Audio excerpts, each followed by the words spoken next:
हे guys how are you all? I hope सबैजना सन्चै हुनुहुन्छ होला। र आज चाहिँ म माछा बनाउन गइरहेको छु फुलकोपीसँग। एक्चुअली यो माछा चाहिँ अलरेडी फ्राई गरेकै किनेर ल्याइदिनु भएको थियो मेरो एम्प्लोयरको छोराले।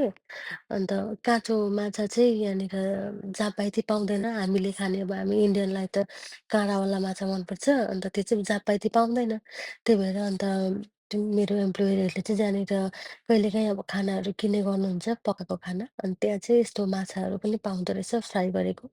लास्ट टाइम पनि मैले ल्याएको थिएँ। त्यो चाहिँ अब उनीहरूले नै डल्लै अब यो पकाएकै हुन्छ नि अ, ग्रेभी टाइपको त्यस्तो ल्याएको थिएँ। अन्त अब योपालि चाहिँ त्यस्तो भेटाउनु भएनछ। अन्त मलाई चाहिँ फ्राई गरेको ल्याइदिनु भएको थियो। अन्त मलाई चाहिँ फुलकोपीसँग खानु मन लागेर अन्त मैले चाहिँ यहाँनिर फुलकोपीलाई पनि मजाले फ्राई गरेर अन्त बनाउँदैछु। यो भाँडा हेर्नु नि पानी हाल्ने कस्तो क्युट छ नि। अन्त मैले चाहिँ यहाँनिर मजाले फुलकोपीलाई फ्राई गरेँ, अन्त मसलाहरू पकाएर अन्त त्यसमा माछा लगाएर चाहिँ अहिले अब उम्लिनुको लागि एकछिन उम्लिनु छोडिदिएँ। अब यहाँ त्यस्तो मरमसलाहरू त हुँदैन होइन। तोरीहरू भनेको बेलामा पाउँदैन माछामा। तोरी त मेन मसला हो माछाको लागि।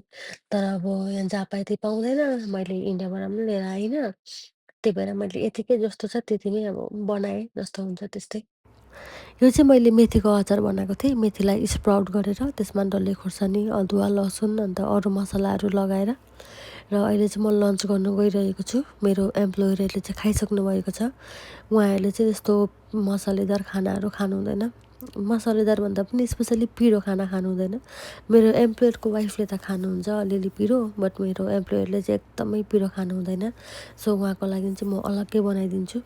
र मैले चाहिँ यहाँनिर सलाद, अन्त कालो दाल, भात, अन्त अघि बनाएको फुलकोपी र माछाको झोल त्यो लिएको छु र त्यसलाई एकदमै आनन्दले खाँदैछु।